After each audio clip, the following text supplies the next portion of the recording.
My grandfather loved music. No matter what time of the day or what he was doing, something was always playing on the old phonograph in his cozy living room. I used to come over and help him with little things around the house, like fixing the pipes under the sink or installing a ceiling fan. And I'd hear Chuck Berry or Miles Davis booming through the house, lighting up the place. He knew every word and he sang along until eventually I knew all the words too and I joined him. My entire childhood is compiled of memories just like that, full of music and changing records over. As he got older, it became harder for him to walk, and in turn it became harder for him to change the albums. Towards the end, I'd find him sitting on the couch asleep with the old phonograph, and I would turn it off for him. It was the least I could do. He'd done everything for me growing up. The last time I saw him, I was turning off the record player and taking off the vinyl so I could put it back in its sleeve. When he jumped up and yelled, "Don't stop the music!" he screamed as he grabbed my wrist and gave me a scolding look. It was very out of character for him, a gentleman who never yelled, even in the most stressful situation. I pulled up his blanket to tuck him in on the couch and put the record back into its sleeve. That night, I received a phone call from his neighbor, Mrs. Lenning. Apparently, she had gotten really nervous and she felt like she should check on my grandfather, which ultimately ended in her finding him in a pool of blood in the kitchen. He had slashes across his body and was found with a knife tightly gripped in his hands, and his eyes were wide open. I stayed on the line silently while my heart broke.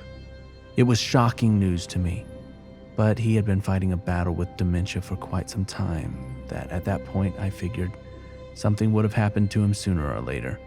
Whether it had been him falling in the shower or forgetting to eat, he was much too proud to go to a nursing home and he had been in a good mental state until very recently. The funeral service was beautiful and fitting for him. It was an open casket. I couldn't even tell that the horrific incident had happened. Instead of crying, my family got together and laughed in memory of him, watching old home videotapes and looking through pictures. Even in his younger days, he was the same music-loving goof that I had always known. My mother recalled some memories where they had walked through the park on some summer days, or times where he had gotten lost using a GPS. It hurt so bad to know that he was gone, and so soon after I had seen him last. I hadn't even said goodbye.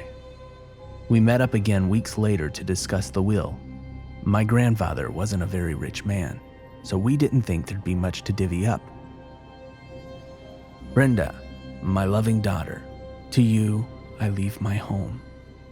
My mother teared up and smiled, surely thinking of something he had said to her long ago. "To Lisa, my sister, you have my car. Take care of it. It's vintage, you know." She laughed and suddenly burst into tears. I assumed it had been an inside joke between the two of them. And then we reached the very last line. "And to Dylan, my gracious, brave grandson, my record collection and my phonograph, so you can always remember the time we shared."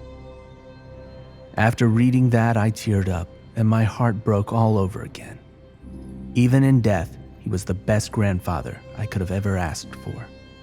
Later that evening, after everyone had retrieved what they were given, we all left to return to our respective homes. I set up the phonograph on my kitchen table. I had no place to put it yet, and I placed a shiny black record on the table and placed the needle down. Miles Davis was playing all of my memories out loud through my entire apartment.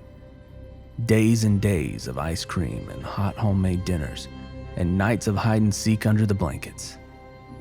And then the record skipped. You, it repeated over and over again. I adjusted the needle and placed it back down, and it resumed.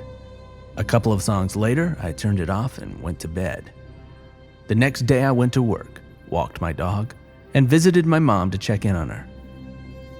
After my busy day, I came home to use my old record player again. This time, I put in one of the swing albums he had. It had no official sleeve, just paper to cover both sides. I placed the needle down and instantly it began to screech. It was so loud that I became dizzy. It stung my eardrums, and my eyes started to water. I figured something was wrong with the vinyl, so I gave it a rest for the night. At about 4 a.m., I heard a faint noise coming from the kitchen. I figured I had left the TV on before bed and just forgotten to turn it off.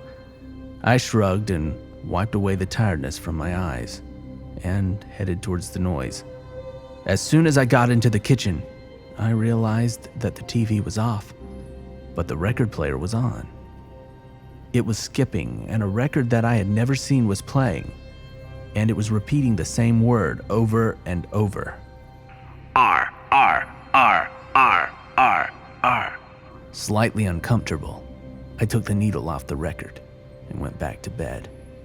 After a quick Google search on vinyl care, I came to the realization that it couldn't be the record. It was virtually untouched and in great condition. Maybe it was the phonograph, I thought to myself. The next day I went to Jamie's Music, which is a music store near my apartment that does repairs on vintage instruments and music players. I told a balding man behind the counter the problems I had been having with the phonograph, and he looked at it intently. "It looks vintage," he said, typing in serial numbers into his computer. "Ah, here it is. The Tumboldt and Jury, model number 4. There were only 3 in circulation. It's worth a fortune. Can you fix what's wrong with it?" I asked him, hoping more than anything. "The parts are custom and virtually impossible to find. How about I take it off your hands?" He licked his chapped lips, and I declined. I promptly left. I figured if it were really broken, I could just leave it alone and keep it as a token of remembrance for my younger days, and maybe one day I'd give it to my grandson. Later that night, I woke up in a cold sweat. I figured it had been a nightmare, but I couldn't remember what I had seen. And then I heard it again. The loud screeching noise shook my bedroom door and didn't seem to be anywhere near stopping. My door was clicking back and forth on its hinges. I ran into the kitchen and stared at the table.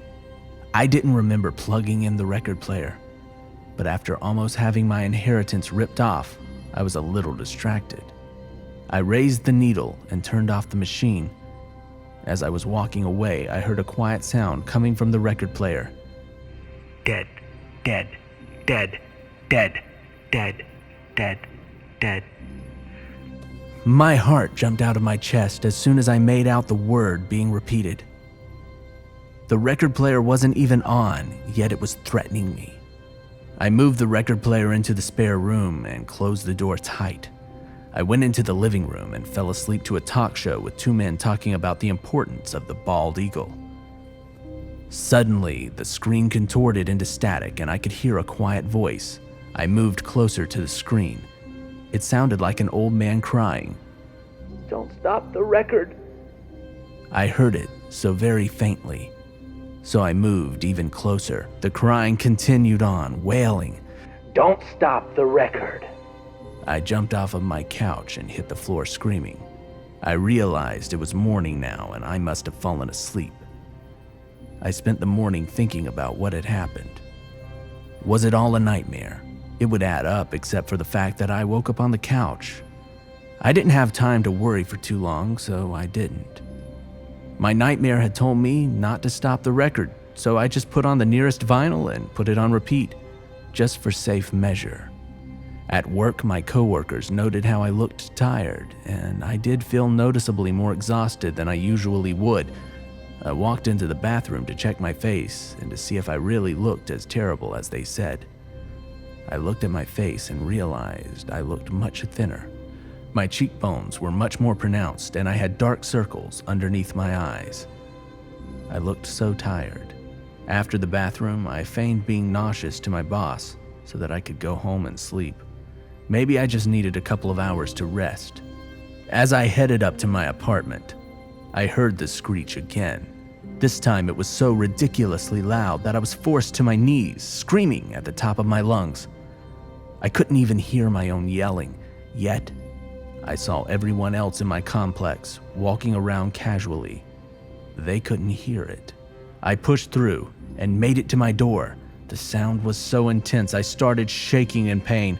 I hurled open my door, and the record player was sitting on the table again, not in the guest room where I had left it. I had to stop it. I had to.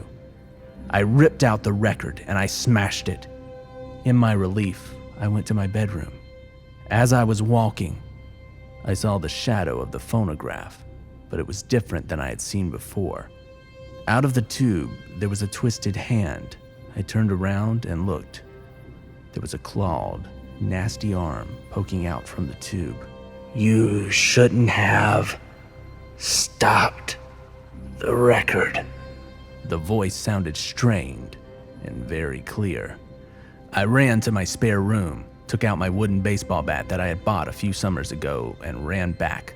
The arm was fully out and the crown of the head was poking out. A horn was visible from right where I was standing. I smashed down as hard as I could on the player. Laughter followed each swing. Not a single visible mark was made. I looked at the record player and realized that it had no label. I thought back to the other screeching occurrences. Both had been with the same record. Could there be a connection? I looked under the table and saw Bitches Brew. I tossed it on the player, slammed down the needle, and turned up the volume all the way. Heavy sax and powerful drums overpowered the room and calmed me suddenly. Everything felt like it was in the right place all of a sudden, and I wasn't afraid. The music cut suddenly. "I love you, Dylan," I heard through the record player. "I love you too, Grandpa," I said back through tears. I heard my grandfather using all of his strength to pull whatever was crawling out of my record player back in. The music started back right where it had left off. The demon disappeared, shriveling and becoming a cloud of black dust, sucked into the tube like a pile of dirt in a small tornado. Days later, I told my family and my friends about the incident. And of course, they shrugged it off as a delusion from lack of sleep, so I just stopped talking about it. Eventually, I started feeling better and my face went back to how it had been. Everything just slipped back into place perfectly. I moved on, found a girl, got married, had some kids. Now my children are full-grown adults and have children of their own. I've had this phonograph for 40 years now, and I've never stopped the music since. But I'm starting to get older, and it's getting harder to change the record.